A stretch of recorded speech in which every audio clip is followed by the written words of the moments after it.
Most of the time, the internet feels invisible. It feels like something that simply surrounds us, a quiet presence in the background of daily life. You open your phone, a message appears.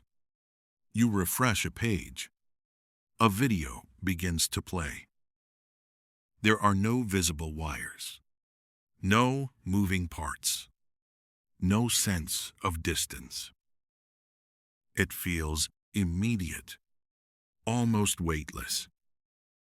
Because of this, it is easy to imagine that the internet travels through the air, like radio waves, or something closer to magic than machinery. We use the word wireless often. Wi-Fi, mobile data, Bluetooth. These words reinforce the idea that information simply floats around us. But this is only part of the story, a very small part. When your phone connects to Wi-Fi, it is only traveling a short distance through the air, from your device to a nearby router. That router is not wireless. It is connected by a cable. That cable leads to another network, and then another. Gradually, the signal leaves your home, leaves your neighborhood, leaves your city, and continues onward. At that point, the journey becomes something very different.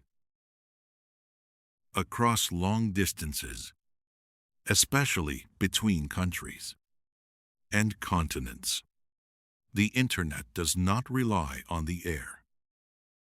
It relies on cables, physical cables, resting quietly across the planet. In fact, the vast majority of global internet traffic travels through cables beneath the ocean, not through satellites, not through the sky, but through long strands of glass laid carefully across the seafloor. This often feels surprising at first, because satellites are visible in our imagination. They orbit above us. They feel advanced. But satellites carry only a small portion of global data. They are useful for certain situations, but they are not the main path. The main path is below, hidden, silent, and constant. If you could step back and look at the Earth from a distance, you might imagine glowing lines stretching across the oceans. Not straight lines, but gently curved paths, connecting coastlines. These lines would link continents together, like threads in a fabric, or like pathways in a vast network. Every time you send a message overseas or load a website hosted far away, your data travels along one of these paths. It enters a cable, crosses an ocean, and emerges on another shore. This process happens constantly, without pause, without sound. Millions of times each second. It is easy to overlook this system because it is rarely visible. The cables are buried near coastlines or resting thousands of meters below the surface, far below ships, far below waves, far below sunlight, in complete darkness. And yet, this hidden network carries nearly everything: emails, videos, voice calls, financial transactions, all moving as signals through narrow strands of fiber This contrast is important. On the surface, the internet feels light, fast, and intangible. But underneath, it is grounded, physical, and carefully constructed. You can think of it as two layers. The first layer is what we interact with: screens, apps, wireless signals. The second layer is what supports everything: cables, data centers, infrastructure. The first layer feels immediate. The second layer stretches across the world, quietly connecting distant places. When you send a simple message, it may travel farther than you expect. It might leave your city, pass through multiple networks, enter an undersea cable, cross an ocean, and arrive on another continent, all in less than a second. This speed can feel almost unreal, but it is made possible by physical design and careful engineering, not by invisibility. The idea of the cloud also adds to the illusion. The word suggests something floating, something soft, something undefined. But the cloud is not in the sky. It is made of servers, buildings, and cables. Data does not drift. It travels along specific paths, guided, directed, and repeated. This is a useful shift in perspective. From thinking of the internet as something abstract to understanding it as something physical. Once you begin to see it this way, the world feels slightly different. Beneath cities, cables run under streets. Across countries, cables stretch between regions. And beneath oceans, cables connect entire continents, all forming a continuous system. There is no single center, no single path. Instead, there is a network of connections, constantly routing information, choosing efficient paths, adjusting when needed. This flexibility helps the system remain stable, even when parts of it fail. But the foundation remains the same: physical cables carrying signals. It is also worth noticing how quiet this system is. There are no visible signs of its activity, no flashing lights across the ocean, no audible movement, just steady transmission, happening continuously, day and night, across all time zones, without interruption. Over time, we become used to this reliability. We expect messages to send instantly, videos to load smoothly. We rarely consider the distance involved or the path taken. But that path exists. It is real, measurable, and carefully maintained. It stretches across the seafloor, linking continents together, carrying light signals through glass, quietly supporting modern life. This simple realization changes the way we see the internet, not as something floating above us, but as something resting beneath us, not distant, but deeply embedded in the physical world.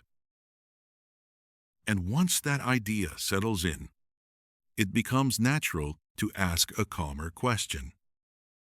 If most of the internet travels through cables beneath the ocean, then what does that global network actually look like? If you could slowly step back from your current position and rise higher above the ground, the details of everyday life would begin to fade. Buildings would become shapes, roads would become lines, and movement would become patterns. If you continued rising past the clouds, the earth would come into view as a whole, a quiet sphere surrounded by darkness. From this distance, the oceans dominate the surface. Vast, deep, and mostly empty to the eye. But this emptiness is only visual, because beneath the surface, there is a network that spans nearly every ocean basin. This network is made of submarine cables, long, continuous lines that connect continents and regions across great distances. There are hundreds of these cables, more than 600 active systems. Together, they stretch for well over 1 million kilometers, crossing oceans in many directions, forming a dense and overlapping web. If they could be seen from above, they would not appear random. They follow intentional paths, shaped by geography, economics, and history. Many cables run between major population centers, linking regions with high demand for communication. Others take longer routes, avoiding difficult terrain on the seafloor, or connecting smaller regions into the larger system. You can imagine these cables as threads, woven across the oceans. Some threads are thick with traffic, carrying large volumes of data. Others are quieter, but still essential. Together, they form a structure that is both distributed and interconnected. There is no single center, no single cable that carries everything. Instead, there are many paths, often connecting the same regions in different ways. This redundancy is intentional. It allows data to be rerouted if one path becomes unavailable. The system adapts quietly, without drawing attention. At the edges of continents, these cables come ashore at specific locations. These are known as landing points. They are usually placed in coastal areas, often near existing infrastructure. From the outside, they may appear unremarkable. Simple buildings or protected sites near the shoreline.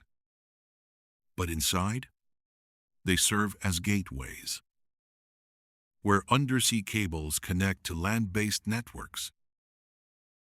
From each landing point, data continues its journey inland, through fiber networks, across cities, toward data centers and exchange points.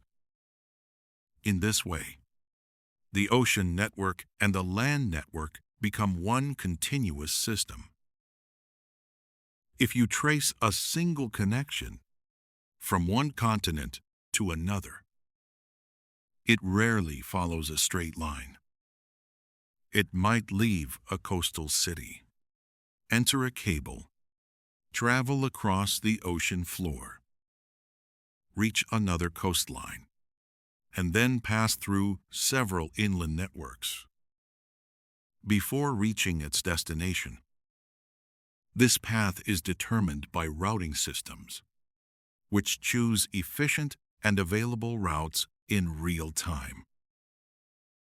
The scale of this network is difficult to fully grasp because it operates across distances far beyond daily experience. Thousands of kilometers, often crossed in fractions of a second. Yet, despite this scale, the system remains structured, organized, and carefully mapped. Engineers and planners study the ocean floor before laying cables. They consider depth, terrain, and potential hazards. Routes are selected to balance efficiency and safety, avoiding steep underwater features and areas of high risk where possible. Over time, the network has expanded. New cables are added. Older ones are upgraded or replaced. Capacity increases as demand grows. The structure evolves, but the principle remains the same: connecting distant places through physical links. Some regions are connected by many cables, forming dense clusters of routes. Others rely on fewer connections, making them more isolated within the network. This uneven distribution reflects patterns of development, population, and economic activity. Even so, the overall system reaches almost every part of the world, linking continents, islands, and coastal regions into a shared network, allowing information to move across the planet with consistency. It is important to notice how stable this structure is. The cables remain in place for years, often decades, carrying data continuously, without interruption. Maintenance and monitoring happen quietly, behind the scenes, ensuring that the system remains reliable. From the perspective of a user, this entire network is invisible. There is no indication of which cable is being used or which path data takes. The experience remains simple, immediate. But beneath that simplicity, there is complexity, a layered system of connections, spanning oceans and continents. You can think of it as a kind of global infrastructure, similar to roads or shipping routes. But instead of moving physical goods, it moves information. And it does so at a scale and speed that is difficult to observe directly. If the oceans could be gently illuminated, revealing the cables below, the image would be calm and structured. Lines stretching across dark seafloors, connecting distant shores. A quiet network, holding the flow of global communication. This perspective shifts our understanding again. The Internet is not just a collection of devices or signals. It is a physical system, arranged across the entire planet, with oceans acting not as barriers, but as pathways. And once this global structure becomes clearer, it becomes natural to look closer, to move from the scale of continents down to the cable itself. When we imagine something that carries the entire Internet across oceans, it is natural to picture something large, something heavy, almost like a pipeline. But the reality is much smaller. A submarine cable is surprisingly thin, often close to the width of a garden hose. In deeper parts of the ocean, it can be even thinner. This contrast is important because it shows how much information can travel through a very small space. If you could hold a section of this cable in your hands, it would feel solid, slightly rigid. The outer surface is designed to endure harsh conditions, pressure, salt water, and time. But inside, the structure becomes much more delicate. At the very center, there are strands of glass. These are optical fibers, extremely thin, often thinner than a human hair. Each fiber carries light, and that light carries information. These fibers are the core of the entire system. Around these fibers, there are protective layers. Each layer has a purpose, and each one adds strength or stability. The design is built step by step, from the inside outward. Just outside the glass fibers, there is a protective gel or coating. This helps cushion the fibers and keeps them stable. It reduces stress and prevents small movements that could damage the glass. Surrounding that, there is a tube, often made of metal or plastic. This tube holds the fibers together and protects them from external pressure. It acts as a barrier, keeping the inner core secure. Outside the tube, there is usually a layer of copper. This layer has a different role. It carries electrical power. That power is used to operate devices along the cable. Devices that help maintain the signal over long distances. Beyond the copper, additional layers are added. These may include insulation, waterproof barriers, and protective sheathing. Each layer is designed to resist the environment of the ocean. In areas closer to shore, the cable becomes thicker. Extra protection is added, especially steel armor. This is because shallow waters are more active. Ships, anchors, and fishing equipment can pose risks. The added armor helps prevent damage. In deeper parts of the ocean, these risks are lower, so the cable can be lighter and more flexible.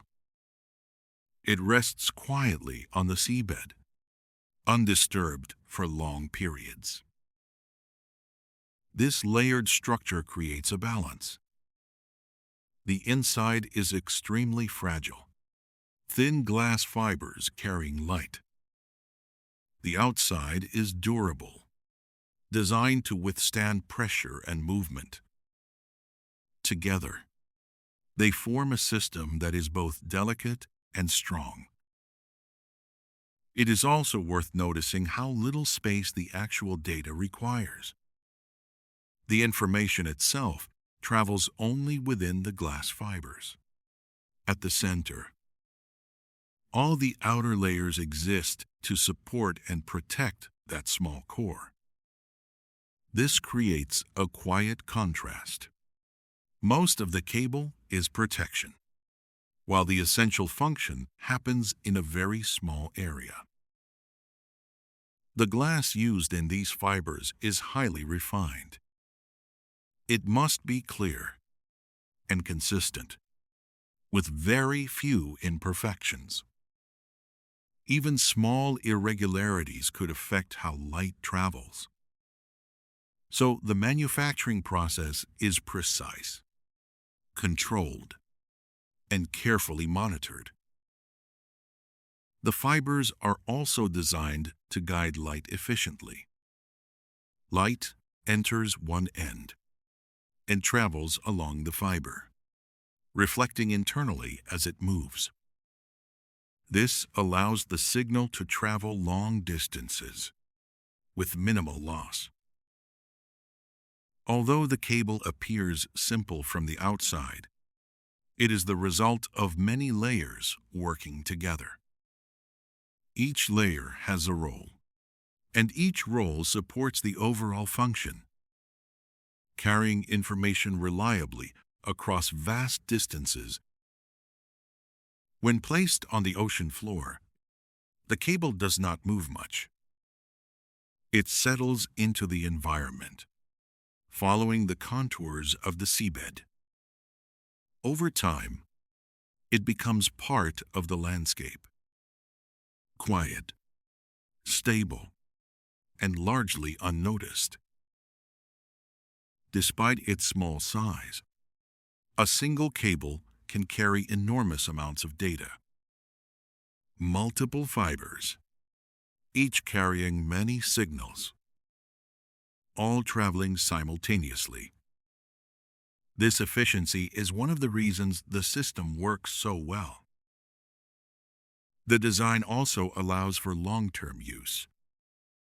Many cables remain active for decades, with upgrades happening at the endpoints, rather than replacing the entire structure. This makes the network adaptable over time. Looking at the cable as a whole, it can be understood as a protective shell, built around a very precise core.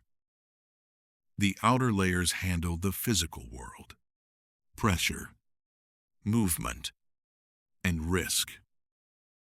The inner core handles the transmission of information through light. These two aspects work together. Without the protection, the fibers would break. Without the fibers, the cable would carry nothing. Both are necessary, and both are carefully designed. This understanding brings us closer to the center of the system, from the outside structure to the inner function. And at that center, something very quiet is happening. Information is moving as light, through glass. At the center of each cable, within those thin strands of glass, something very simple is happening. Light is moving. Not in a dramatic way, not in bright flashes that can be seen, but as controlled pulses, precise, measured, and continuous. These pulses of light carry information. Every message, every image, every video is converted into a pattern of signals that can be transmitted. And in fiber optics, those signals are expressed as light. To understand this, it helps to begin with something very basic. Digital information is built from two states, often called bits: a 0 and a 1.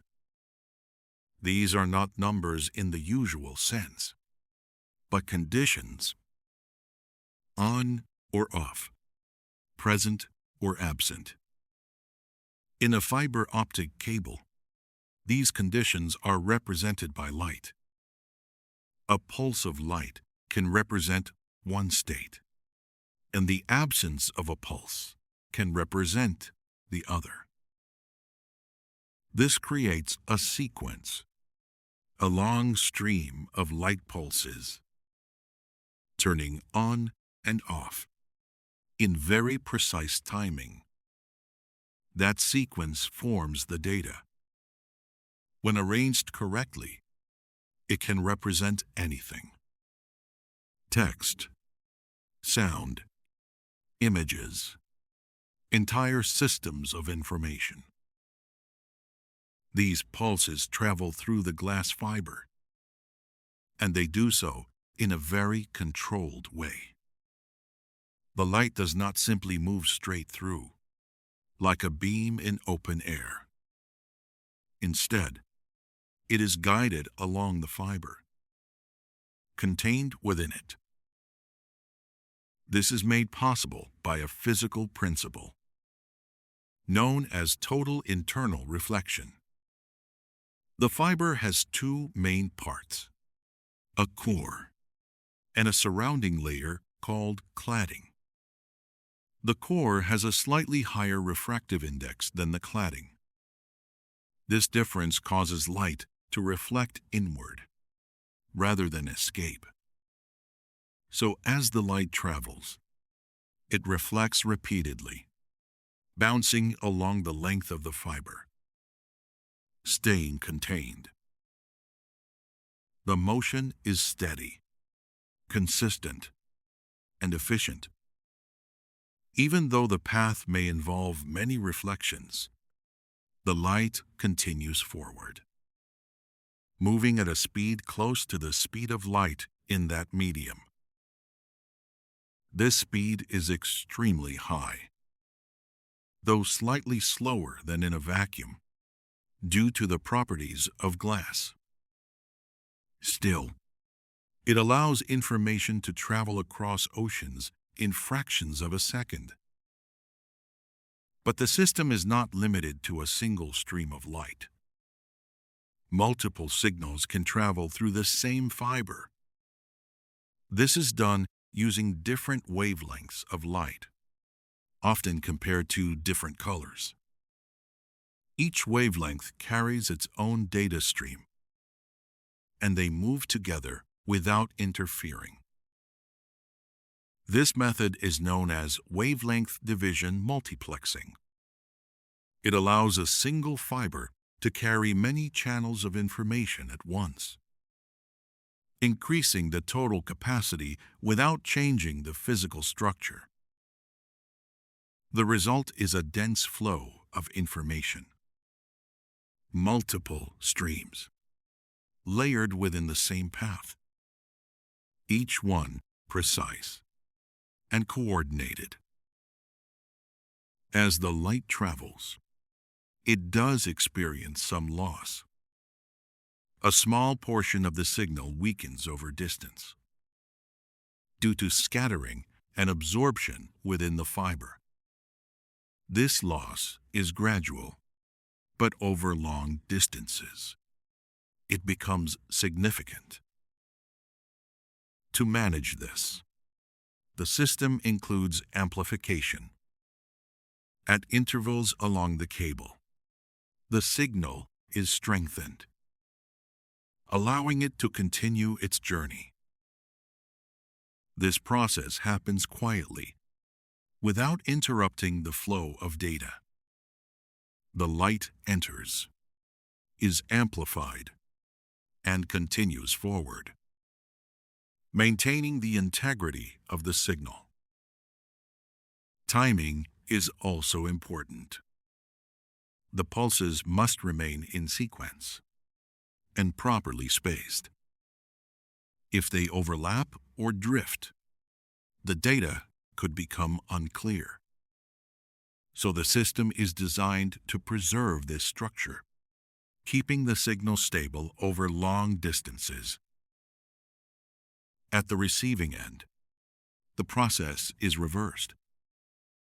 Light pulses are detected and converted back into electrical signals. These signals are then interpreted, reconstructing the original data. The message, the image, or the video appears again, as if it had traveled instantly. But in reality, it followed a physical path, moving as light through glass. across great distances. This entire process is continuous. There is no pause between signals, no gap in the flow. Streams of data move constantly, day and night, across the global network. It is also stable. Once the system is in place, it operates with high reliability. The physics of light transmission is well understood, and the materials are carefully engineered. This creates a consistent environment for communication. Even though the concept is based on simple principles, light, reflection, and timing, the implementation is precise. Small variations can affect performance, so the system is tightly controlled. The quiet nature of this process is worth noticing. There is no sound, no visible motion. Only the steady transmission of light within the fiber, carrying information across the world. It happens continuously, without drawing attention, supporting communication in a way that feels immediate, even though it relies on physical movement. This understanding brings clarity. The Internet is not abstract. It is grounded in physical processes. Light moves through glass, guided by structure, carrying patterns that represent information. And once this movement of light becomes clear, it becomes natural to follow that light further, to observe how it travels across entire oceans. Now that the movement of light within a single fiber is clearer, it becomes possible to follow the full journey of data, not just inside the cable, but from its very beginning to its final destination. This journey is structured, step by step, and it repeats constantly. It begins with a simple action. You tap a screen. You send a message. You open a page. At that moment, your device creates data. This data is not yet traveling across oceans. It starts locally. Inside your device, information is prepared for transmission. It is organized into small units, called packets. Each packet contains a portion of the data, along with instructions, where it should go, where it came from, and how it fits with other packets. This division is important. Instead of sending one large block, the system sends many small pieces. This makes the transmission more flexible and more reliable. Once the packets are ready, they leave your device. If you are using Wi-Fi, they travel a short distance through the air, from your device to a router nearby. This is one of the few wireless steps. It is brief and limited in range. The rest of the journey becomes physical again. The router receives the packets and sends them into a wired network through cables connected to your home or building. These cables lead outward into the infrastructure of your local area. From here, the data moves through a series of network devices, switches, routers, and transmission lines. Each step is controlled and directed. Each device examines the packet and decides where to send it next. This process is known as routing. It is continuous and dynamic. The path is not fixed. It can change depending on conditions. Traffic, availability, and efficiency all influence the decision. As the packets move outward, they may pass through a regional network, then into a larger backbone network.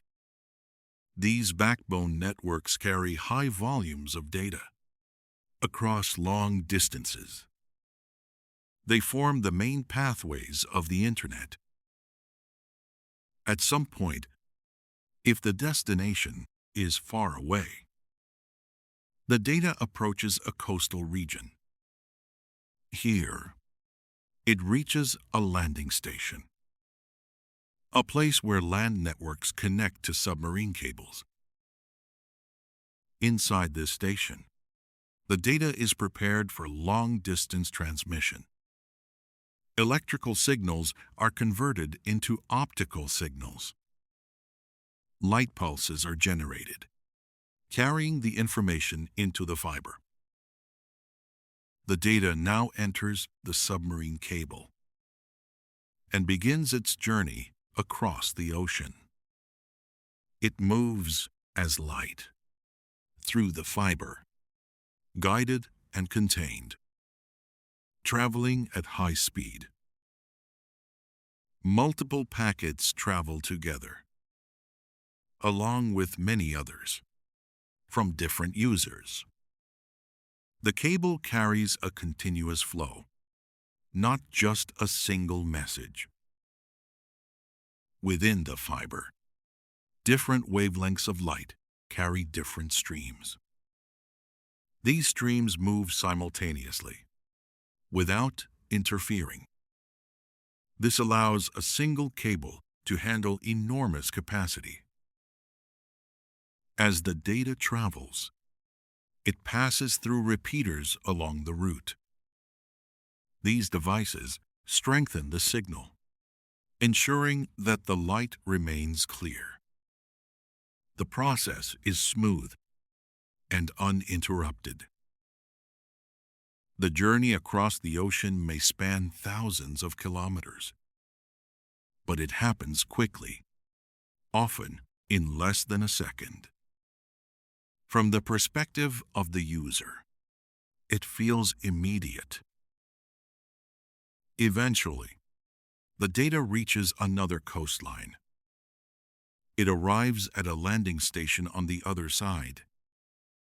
Here, the process begins to reverse. The optical signals are converted back into electrical signals. The packets continue their journey, moving into the local network of the destination region. Again, routers and switches guide the packets, directing them toward the final destination. This may be a data center, a server, or another user's device. If the destination is a server, the packets are received and processed. The server prepares a response, which is then sent back, following a similar path. If the destination is another device, the packets are reassembled. The original data is reconstructed, piece by piece, until the message or content appears complete. This entire journey is not a single continuous line. It is a series of connected steps, each one small, each one controlled. Together, they create the full path. One important detail is that packets do not always take the same route. Even within a single message, different packets may travel along different paths. They are later reassembled at the destination. This flexibility increases efficiency. It allows the network to adapt and to avoid congestion. It also improves resilience. If one path is unavailable, another can be used. The process repeats continuously. Every time you interact with a system, new packets are created, sent, routed, transmitted, and received, millions of times per second. Despite this complexity, the experience remains simple. You click, and something happens. There is no visible indication of the journey, no sense of the distance traveled. But behind that simplicity, there is a structured flow, a sequence of transformations, from data to packets, from electrical signals to light, and back again. The system is designed for consistency. Each step follows defined rules. Each device performs a specific role. Together, they create a reliable path for information. It is also designed for scale. The same process works whether you send a short message or stream a large video. The difference is only in the number of packets. Capacity is managed across the network, balancing the flow of data, ensuring that no single path becomes overloaded. At any given moment, countless journeys are taking place, crossing cities, crossing countries, crossing oceans, all following similar patterns, all guided by the same principles. This creates a kind of rhythm. Data moving in small units, guided step by step, flowing continuously through the system. When seen this way, the Internet is not a single entity, but a process, repeated constantly. A sequence of actions, connecting distant points. And within this process, certain parts remain hidden, quietly supporting the flow, ensuring that signals remain strong. These parts are not often noticed, but they are essential, resting along the cable, deep beneath the ocean. As light travels through a fiber, it does not remain perfectly unchanged. The signal begins strong, clear, and well-defined. But over long distances, it gradually weakens.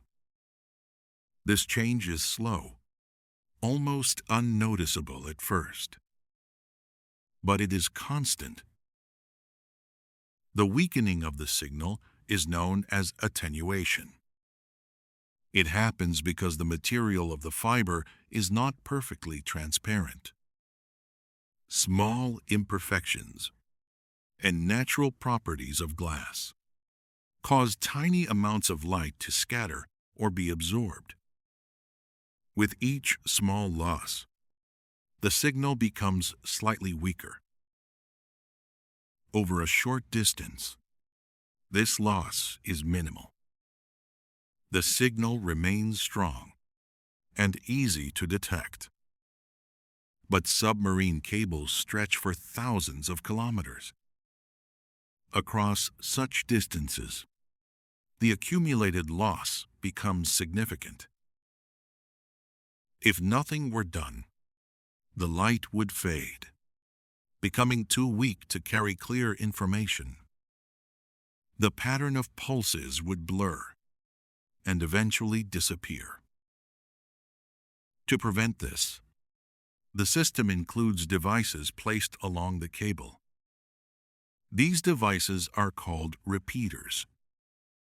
They are positioned at regular intervals, often every 50 to 100 kilometers, forming a quiet chain across the ocean floor.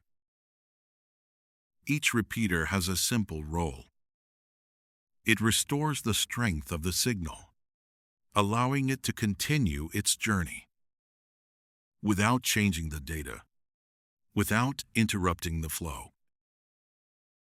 The presence of repeaters means that the cable is not a single continuous passive path. It is an active system, supported at intervals, maintained as the signal moves forward. These devices are small compared to the length of the cable, but their function is essential. Without them, long-distance transmission would not be possible. Inside each repeater, the process of amplification takes place. In modern systems, this is often done using optical amplification. Rather than converting the signal back into electricity, the light enters the repeater, still carrying its pattern of pulses. It passes through a medium that boosts its intensity, increasing the power of the signal, while preserving its structure. One common method uses a special type of fiber, doped with rare earth elements such as erbium. When energy is applied, this medium amplifies the incoming light directly, strengthening it without altering the encoded information. This approach is efficient and reliable. It avoids unnecessary conversions, allowing the signal to remain in optical form throughout its journey. The repeaters themselves require power, even though they are located deep beneath the ocean. This power is delivered through the cable, using the conductive layers within it. A steady electrical current flows along the length of the cable, supplying energy to each repeater. This creates a continuous system, where energy and information travel together, supporting each other across great distances. The design must be highly reliable, because once the cable is laid, accessing these repeaters is difficult. Repairs require specialized ships and careful procedures. So each repeater is built to operate for many years, often decades, without failure. They are sealed, protected, and tested thoroughly before deployment. Designed to withstand pressure, temperature, and the passage of time.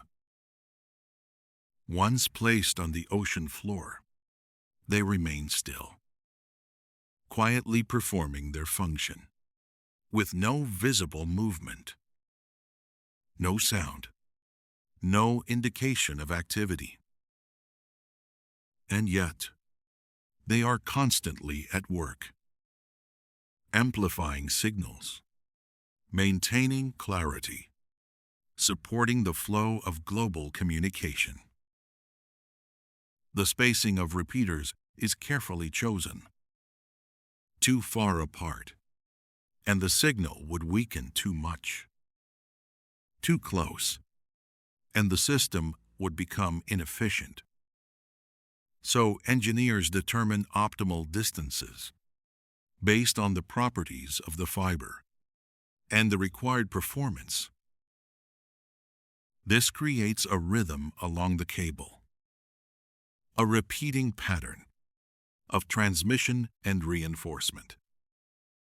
Light travels, then is strengthened, then travels again, over and over, across the entire length of the ocean crossing.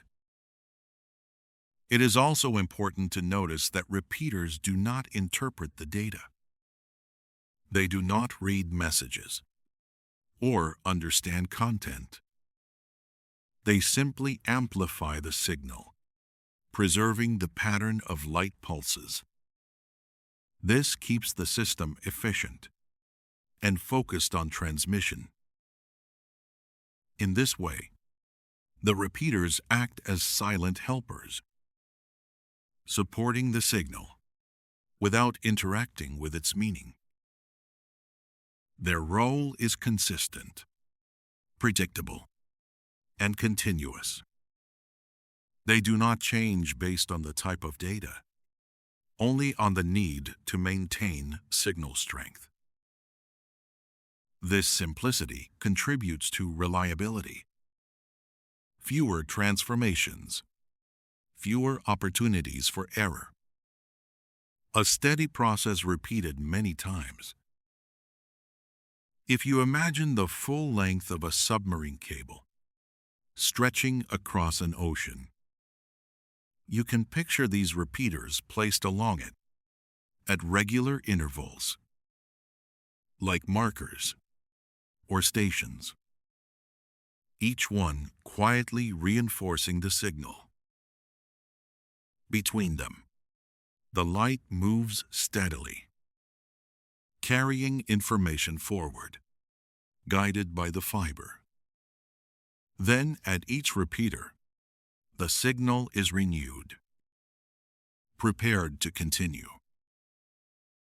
This cycle allows data to travel immense distances without losing clarity, maintaining the integrity of the information from one continent to another. The entire process remains hidden, far below the surface, beyond direct observation. Yet it is happening constantly, supporting every long-distance connection. When a message crosses an ocean, it passes through many of these repeaters, each one playing a small role in a larger system. Together, they create a continuous path. This understanding adds another layer to the system. Not just cables, but supported cables.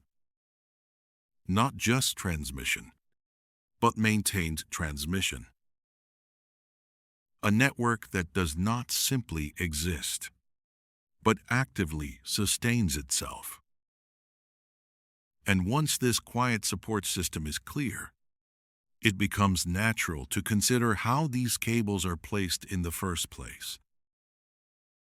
Before a cable ever touches the ocean floor, a long period of planning takes place. The route is not chosen casually.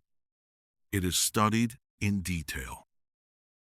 Engineers begin by looking at maps of the seabed, not just the surface of the ocean, but the terrain far below. Mountains, valleys, ridges, and flat plains all exist beneath the water. These features influence where a cable can be safely placed. The goal is to find a path that is stable, predictable, and as direct as possible. But direct paths are not always safe. Some areas of the seabed are too steep or too active. There may be underwater landslides, volcanic zones, or regions with strong currents. These areas are avoided when possible. Survey ships are used to study the ocean floor more closely.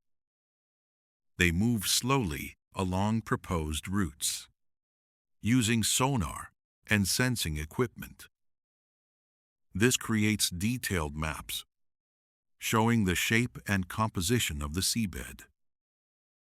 sand, rock, and sediment are all considered. These surveys take time because accuracy is important. A small mistake in planning could lead to problems later.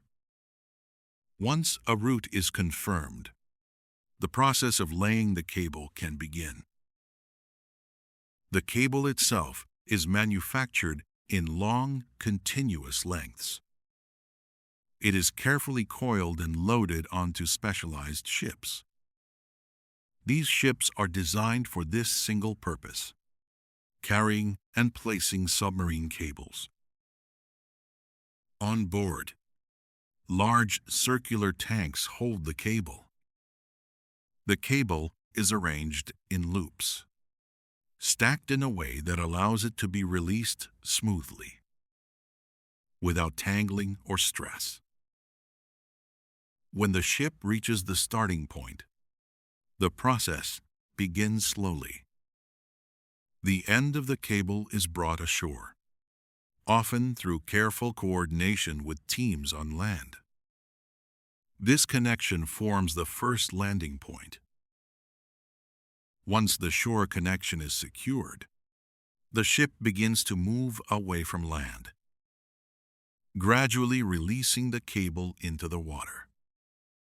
The cable descends through the ocean until it reaches the seabed, where it settles gently. The speed of the ship is controlled, matching the rate at which the cable is released. This ensures that the cable is laid without tension and without excess slack. Too much tension could damage the cable. Too much slack could create loops or instability. So the process is steady, measured, and continuous. In shallow waters, additional steps are taken. The cable is often buried beneath the seabed, using specialized equipment. A device known as a plow is lowered from the ship. It moves along the seabed, creating a narrow trench. The cable is guided into this trench and then covered by sediment. This protects it from external risks, such as anchors or fishing activity. The burial depth is not extreme, often just a few meters, but it is enough to provide protection. In deeper waters, this step is usually not necessary. The seabed is quieter, with fewer human activities. So the cable is laid directly on the surface, resting naturally along the contours. As the ship continues its journey, the cable is laid continuously, sometimes for thousands of kilometers. The process may take weeks, depending on the distance and conditions. Weather plays a role. Rough seas can slow or pause the operation. The ship must remain stable, and the cable must be handled carefully. Throughout the process, systems on the ship monitor tension, position, and alignment, ensuring that the cable is placed correctly along the planned route. When repeaters are included, they are integrated into the cable at intervals. These sections are handled with extra care, due to their complexity. They are lowered gently and positioned accurately along the path. If multiple cable segments are used, they are joined during the process. This is done through precise splicing, ensuring continuity of both the fiber and the protective layers. Each connection is tested to confirm that the signal can pass without loss. The goal is to create a seamless system.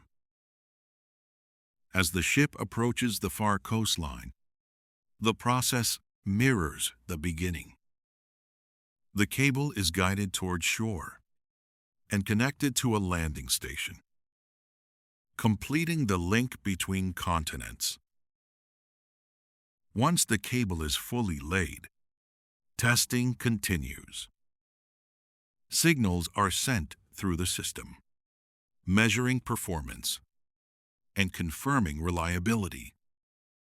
Adjustments can be made if necessary. After this, the cable becomes part of the active network, carrying data continuously without visible activity. Over time, the cable settles further into the environment. In some areas, sediment may slowly cover parts of it. In others, it remains exposed but undisturbed. Marine life may pass nearby, but the cable itself remains still. It does not move. It does not shift. It simply rests in place. The entire process of laying the cable is methodical. It follows a clear sequence: planning, surveying, manufacturing, deployment, and testing. Each step is necessary, and each step builds on the previous one. This careful approach is what allows the system to function reliably. Once in place, the cable is expected to operate for many years, often decades. It is not temporary. It is part of long-term infrastructure. When viewed as a whole, the act of laying a cable is a process of connection, linking distant places through a continuous physical line, step by step, across the ocean floor. And once this process is complete, the cable becomes part of a larger system, not isolated, but integrated, connected to networks on land. When the cable reaches the shoreline, the journey does not end. It changes form and continues inland. The ocean network and the land network meet at a quiet boundary, a place designed for connection. This place is called a landing station. It is usually located near the coast, often in a controlled and protected area. From the outside, it may look like an ordinary building, low in height, simple in design, without visible activity. But inside, it serves a precise function. It is the point where submarine cables connect to terrestrial fiber networks, where signals transition from long-distance transmission to regional distribution. As the cable approaches land, it is guided carefully toward the station. In shallow waters, it is often buried for protection. Then it enters the building through secured conduits, maintaining a sealed path. Inside the landing station, the optical signals are received. They remain as light within the fibers, but they are monitored, measured, and managed. Systems ensure that the signal quality is stable and that transmission remains consistent. At this point, the data can be directed in multiple ways. It may continue through high-capacity land cables, moving toward cities or toward large data centers. These LAN cables are also made of optical fiber, though they are typically installed underground, beneath streets, fields, and infrastructure corridors. They form the next layer of the network. As the data moves inland, it enters a system of routing points. These include network hubs, switching facilities, and exchange points. Each location plays a role in directing traffic. One important type of location is the Internet exchange point. This is where different networks connect and share traffic, allowing data to move efficiently between providers. Instead of passing through a single centralized system, the Internet is made of many interconnected networks, each one operated by different organizations, cooperating through defined protocols. As data enters these exchange points, it can be redirected toward the network that leads closest to its destination. This reduces unnecessary distance and improves speed. From here, the data often travels to data centers. These are large facilities filled with servers, storing and processing information. A data center may hold websites, applications, or entire platforms. It acts as a source and a destination within the network. When you access a website, your request may travel from your device across local networks, through a submarine cable, and into a data center, where the content is stored. The server processes the request, prepares a response, and sends data back along a similar path. This exchange happens quickly, often in less than a second. Within cities, fiber networks branch outward, connecting buildings, offices, and homes. These connections form the final steps of the journey. Signals may pass through local routers, then into smaller distribution lines, eventually reaching individual devices. At this stage, the signal may become wireless again, traveling a short distance through Wi-Fi or mobile networks, returning to the form that feels most familiar. This creates a layered structure. Ocean cables connect continents. Land networks connect regions. Local systems connect users. Each layer depends on the others.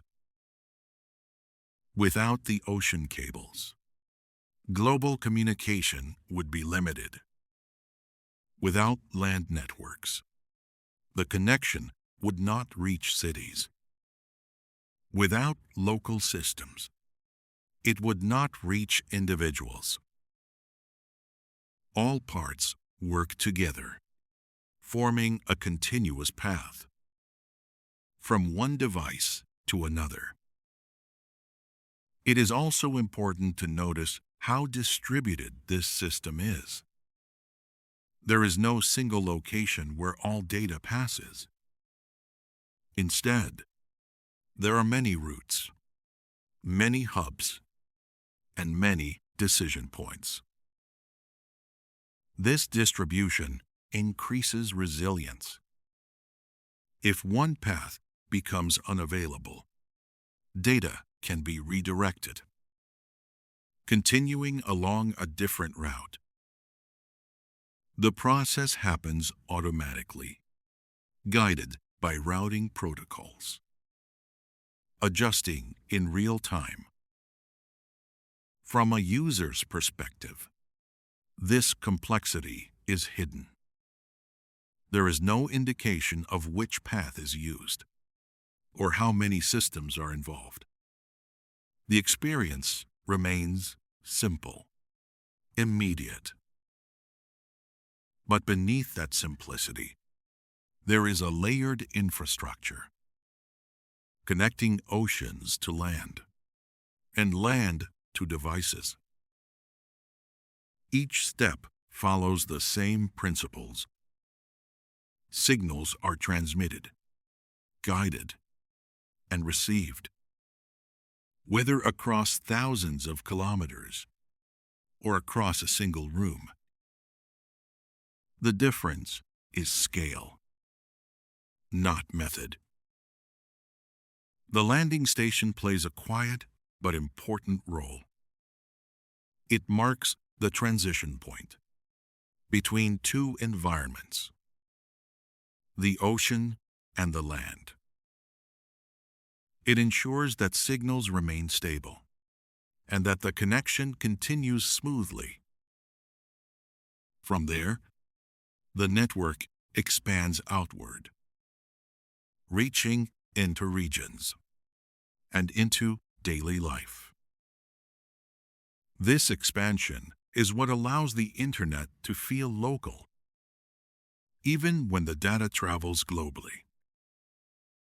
A message sent across an ocean becomes a notification on a nearby device. A distant server becomes a web page on a screen. The transition is seamless because each layer connects smoothly to the next. When viewed as a whole, the system is continuous. There is no clear boundary where the Internet begins or ends. Only connections, extending outward. From the depths of the ocean to the interior of buildings. From global pathways to individual devices. All linked through a shared structure, carrying information as light. And once this connection between ocean and land becomes clear, it becomes natural to consider who builds and owns these pathways. When looking at a global system that spans oceans and continents, it is natural to imagine a single owner or a single authority. Something unified, something centrally controlled. But the structure of submarine cables is different. It is distributed, shared, and layered across many organizations. There is no single entity that owns the entire network.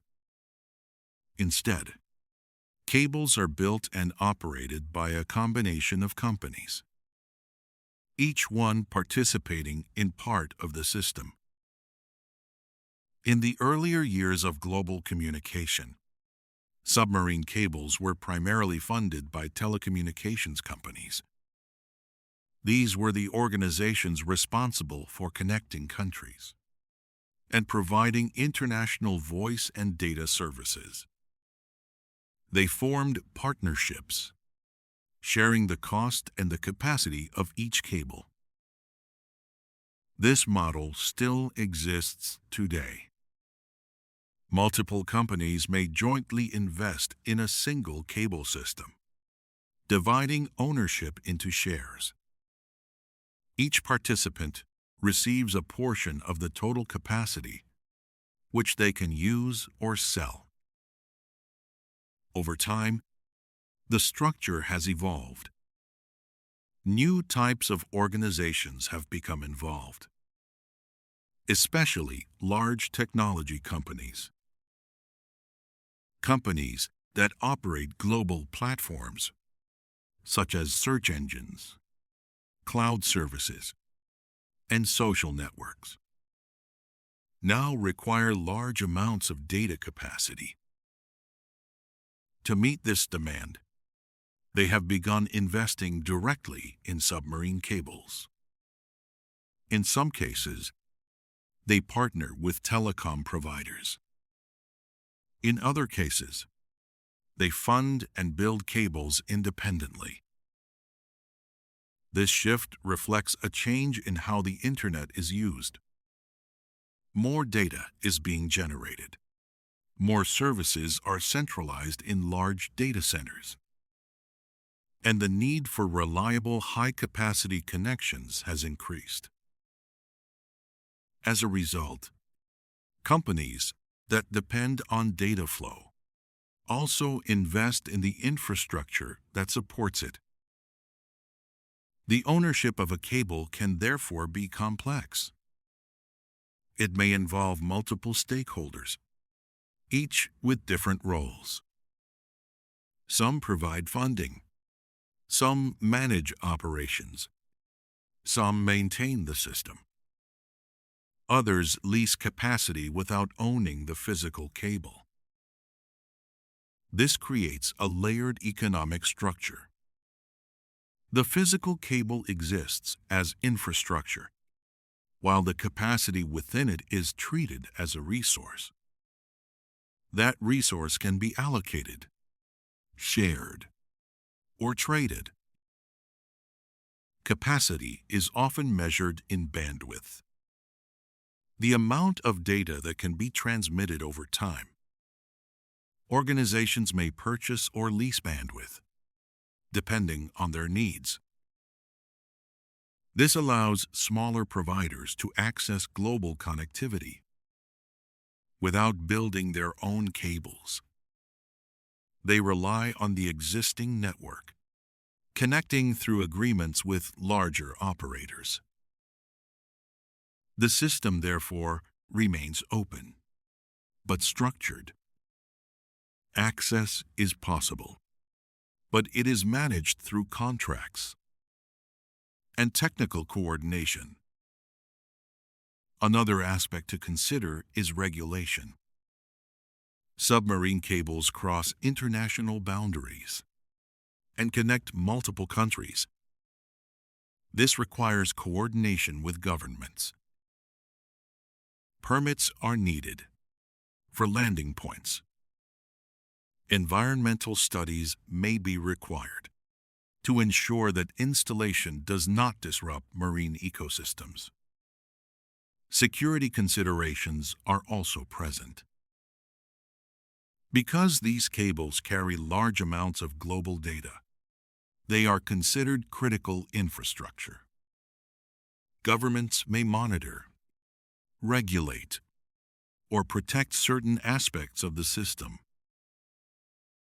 At the same time, the network remains largely operated by private organizations.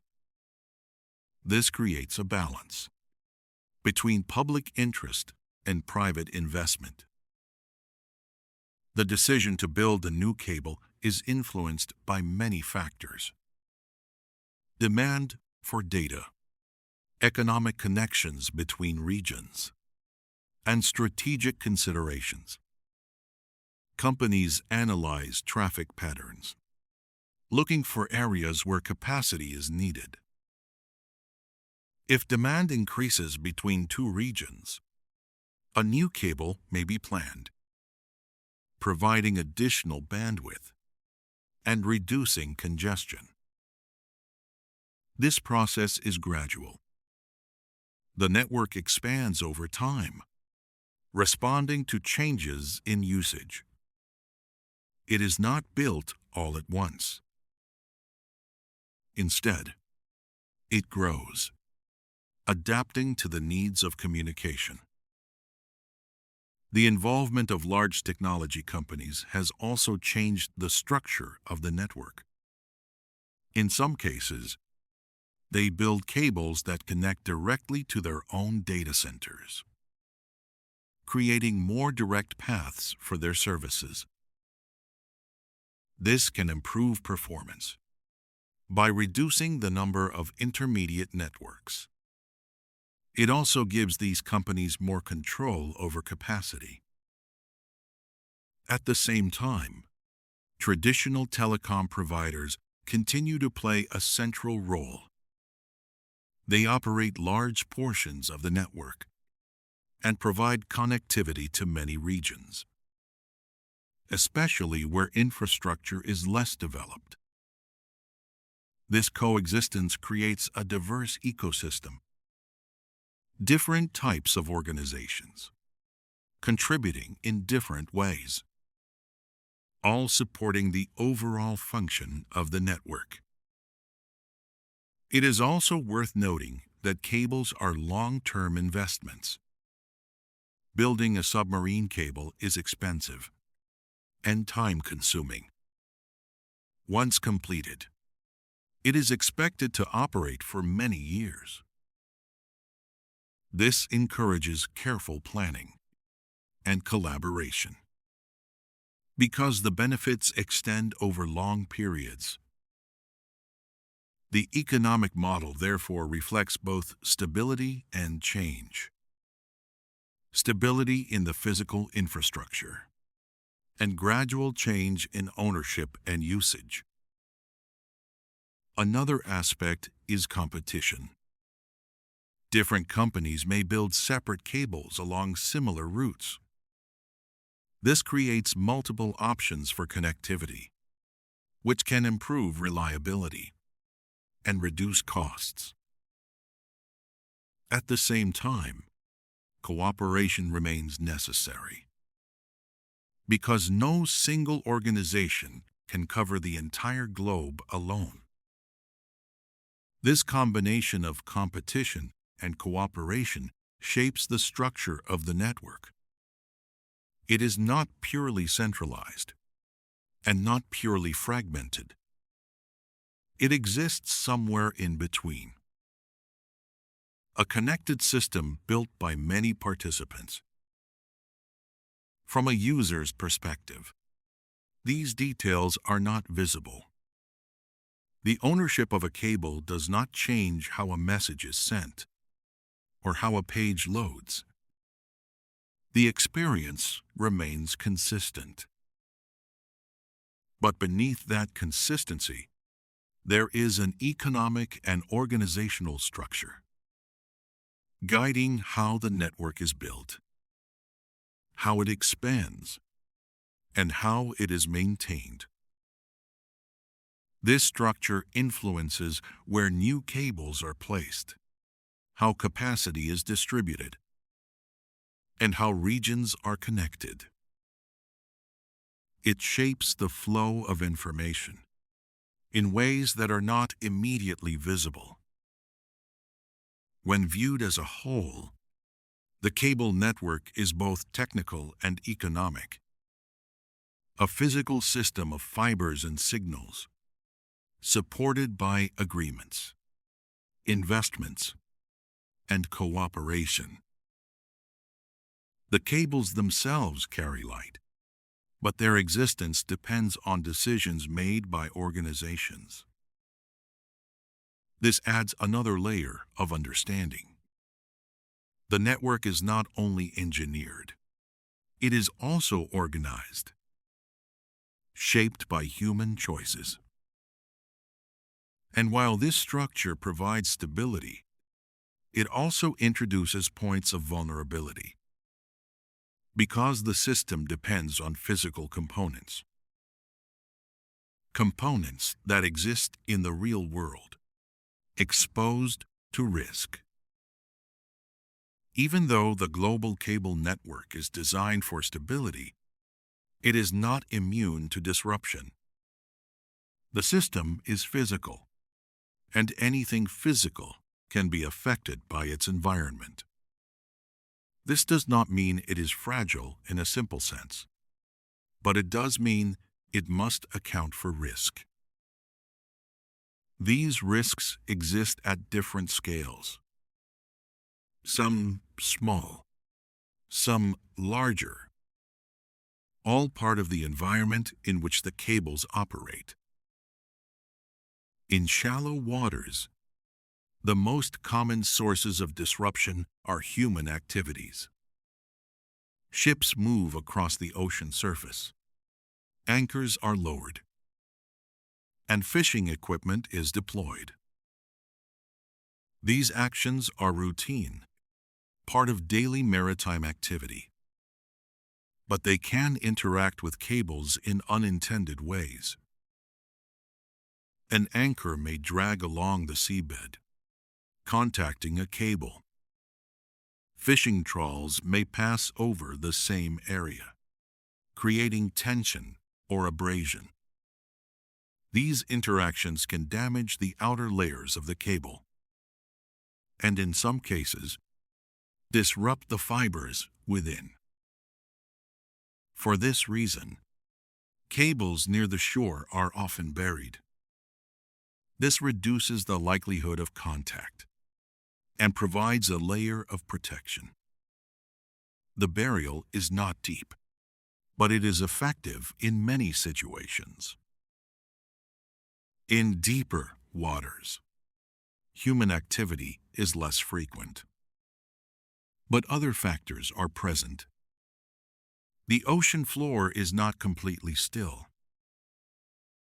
There can be natural events, such as underwater landslides or seismic activity.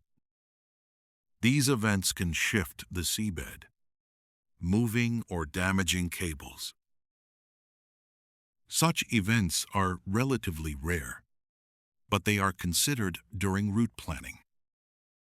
Engineers avoid areas where these risks are higher. Over long periods, even stable areas can change slowly. Sediment may move. Currents may alter the seabed. These changes are gradual, but they are part of the environment. Despite these risks, most cables operate reliably for many years. Disruptions do occur, but they are relatively infrequent compared to the scale of the network. When a disruption does happen, the system responds in a structured way. The first response is not physical repair, but rerouting. Data is redirected through other available paths. Because the network has multiple connections, it can often continue operating, even if one cable is unavailable.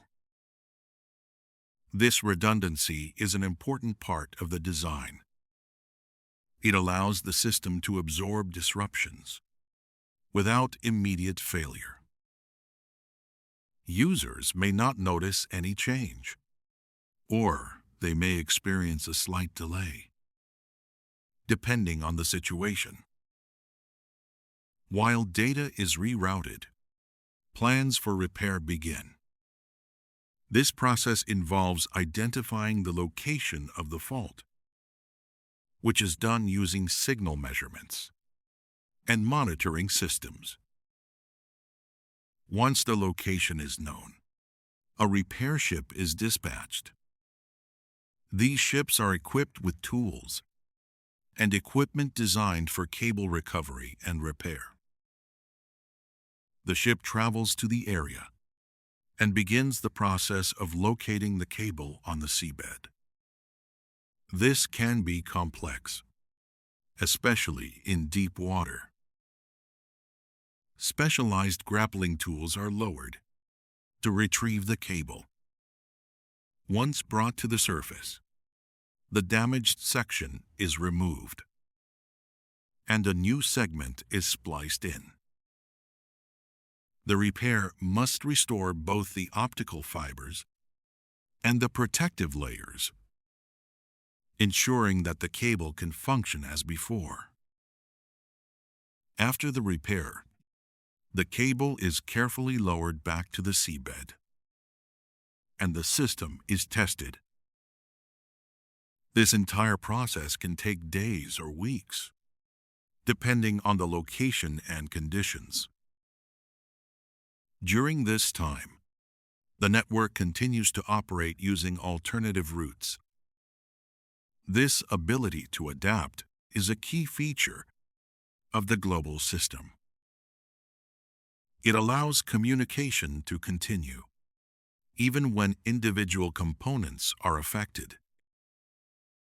Another aspect of vulnerability is intentional interference. Because submarine cables carry large volumes of data, they are considered critical infrastructure. There is awareness that they could be targeted. For this reason, their locations are monitored, and protective measures are considered. However, most disruptions remain unintentional, arising from routine activities or natural events. The balance between vulnerability and resilience is important. The cables themselves can be affected, but the network as a whole remains stable. This stability comes from structure, multiple paths, distributed routing, and continuous monitoring.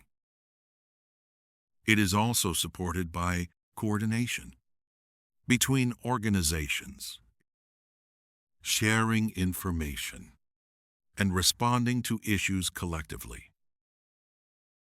From a broader perspective, this system reflects a principle that large networks are not designed to avoid all failure, but to continue functioning despite it. Small disruptions are expected, and the system is built to manage them.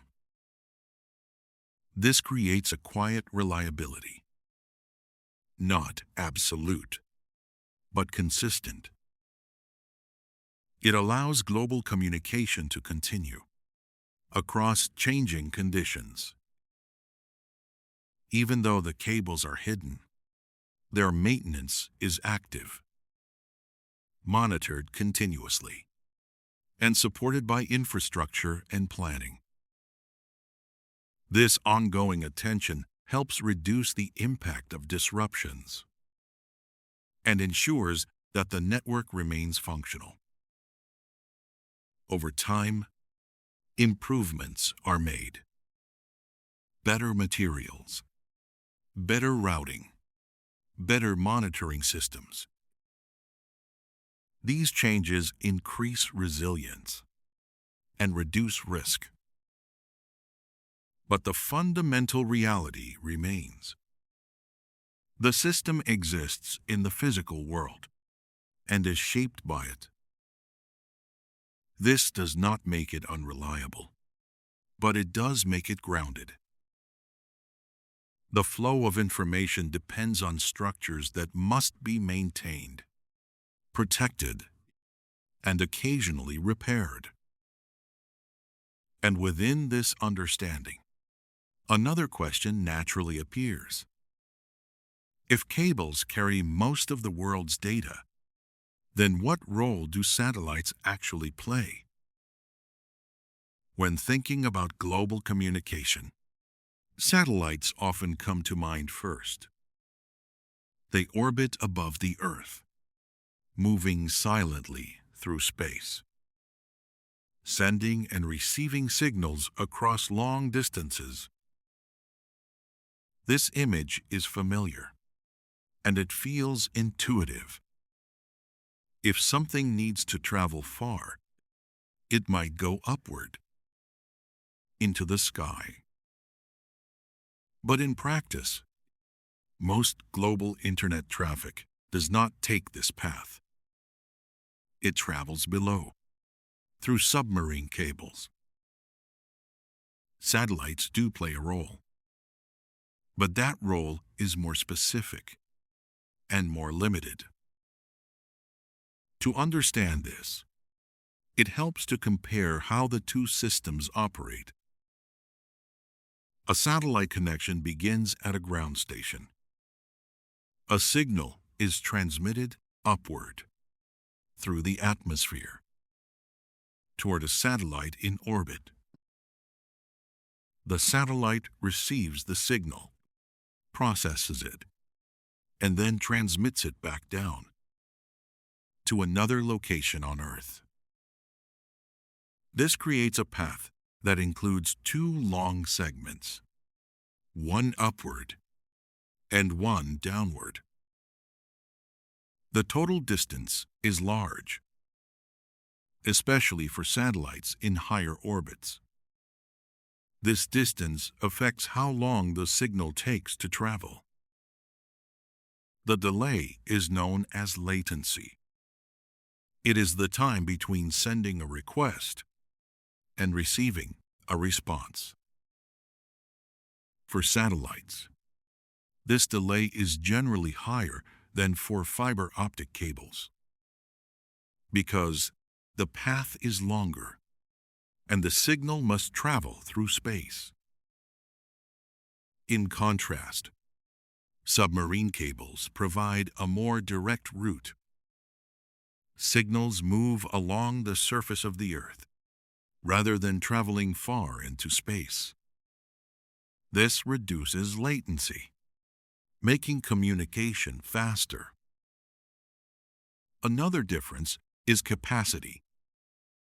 Fiber optic cables can carry very large amounts of data through multiple wavelengths of light, allowing many signals to travel at once.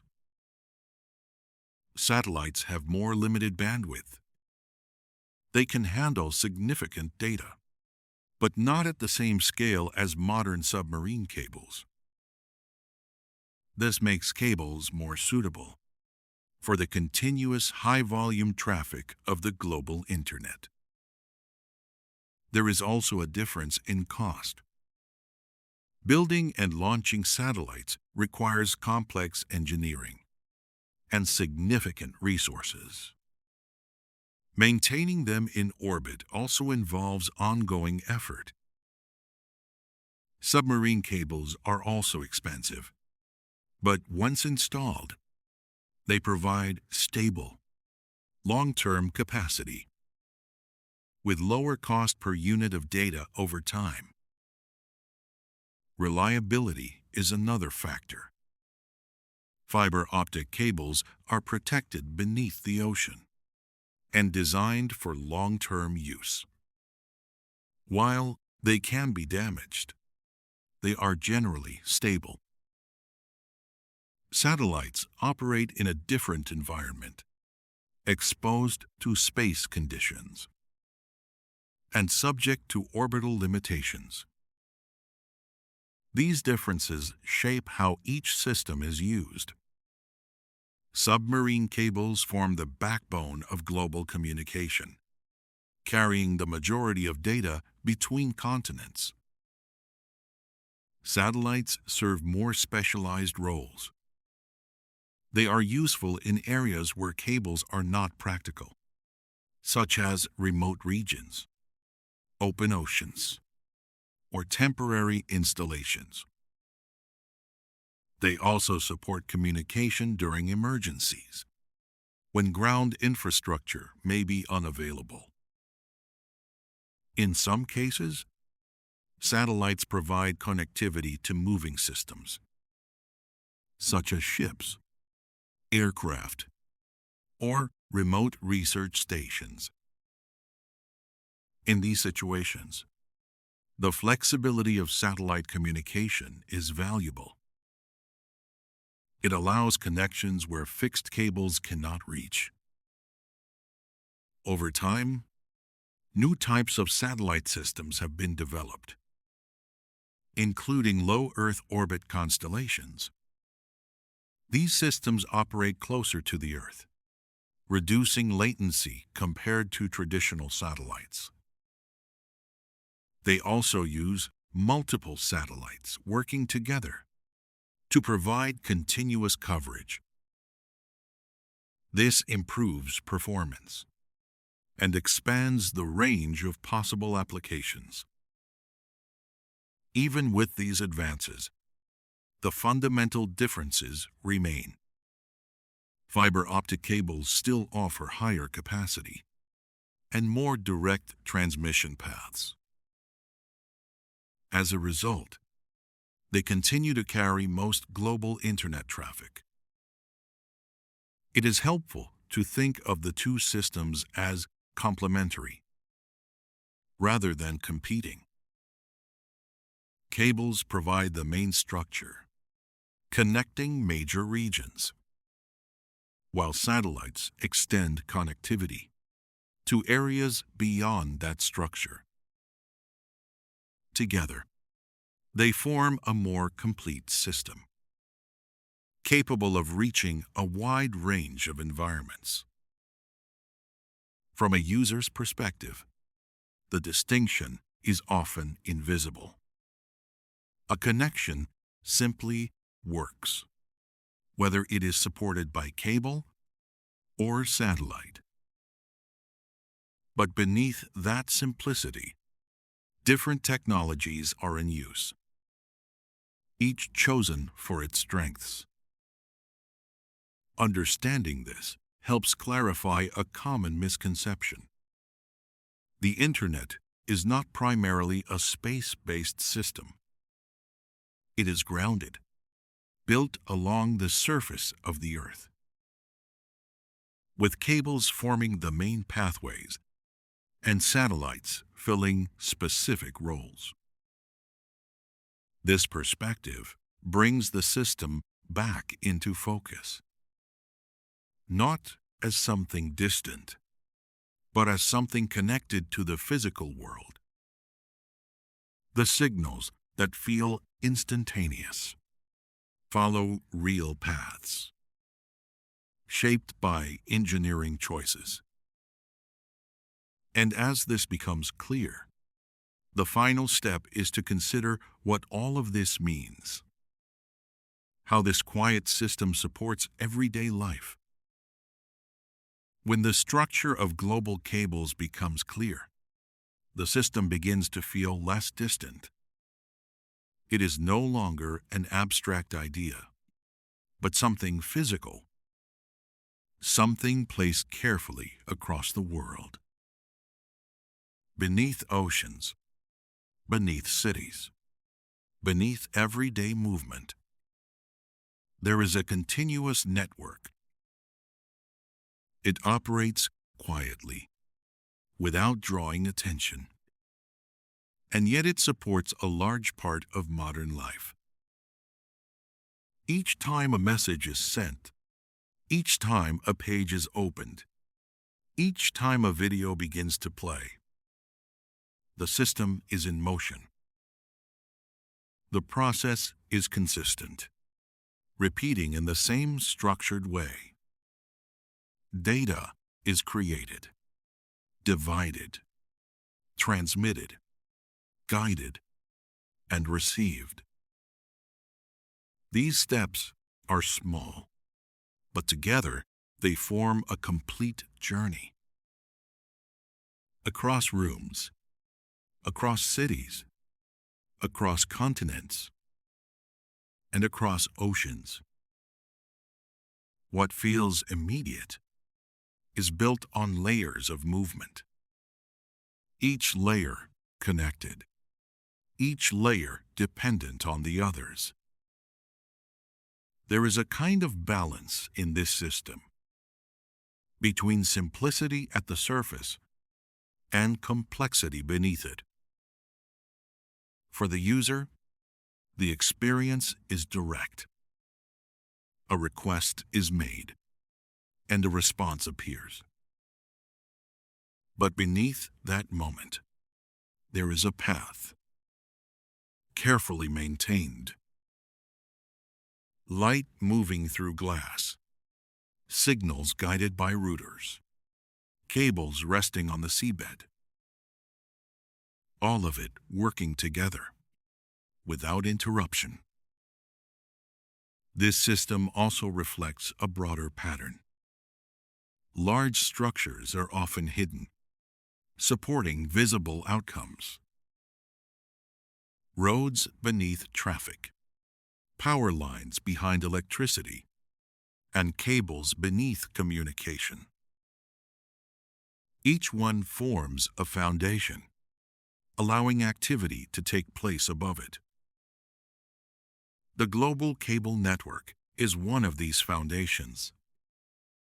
It does not shape the content of communication, but it enables the connection. It provides the path, not the message. This distinction is subtle, but important. The system carries information, but does not define it. It is neutral, consistent, and structured.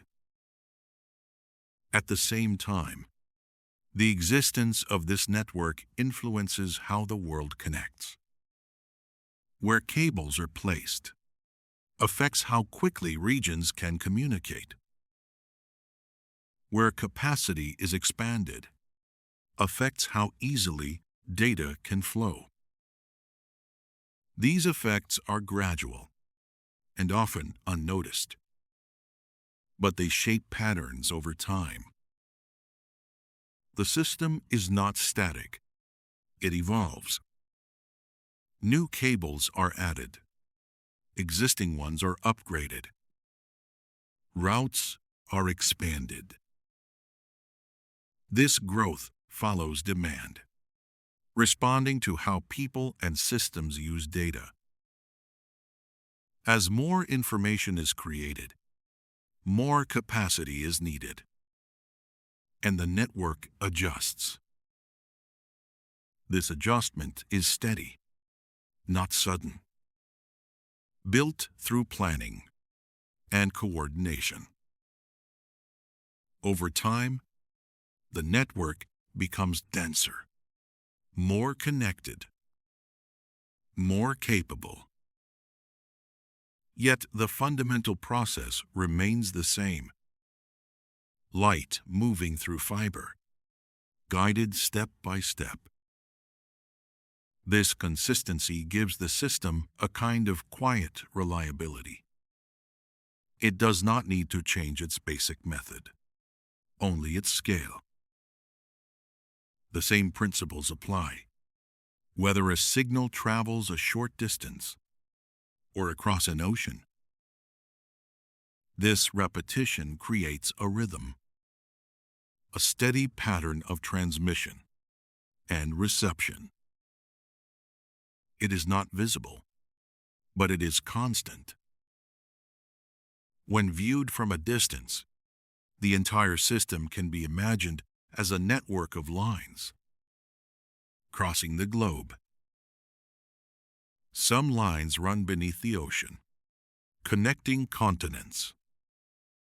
Others branch across land, reaching into cities.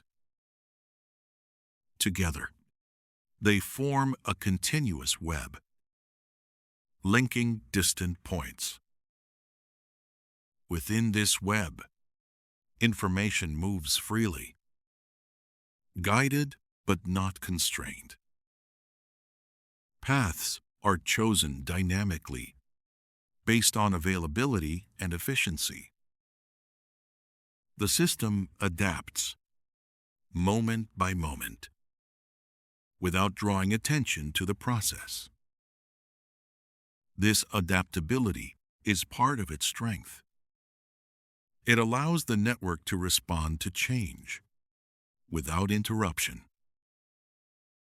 Whether the change is small or large, local or global, the system continues, adjusting quietly.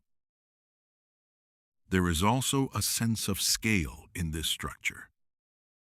The distances involved are large, yet the experience remains immediate. A signal may travel thousands of kilometers and return in a fraction of a second. This contrast between distance and time is part of what makes the system feel seamless. It reduces the perception of separation, bringing distant places closer together. but the distance is still real, and the path is still physical. Understanding this adds a layer of awareness, not to complicate the experience, but to ground it, to see the connection not just as a moment, but as a process that repeats continuously, supporting communication. This awareness can remain quiet, in the background, much like the cables themselves, present but not intrusive. It does not change how the system is used, but it changes how it is understood. The internet becomes less abstract, more connected to the physical world. A network of paths, rather than a single space. And within this understanding, there is a kind of calm structure. A system built step by step, maintained over time. Not hidden intentionally, but simply out of view. Resting beneath the surface, carrying light, carrying information, and continuing its quiet work, moment after moment.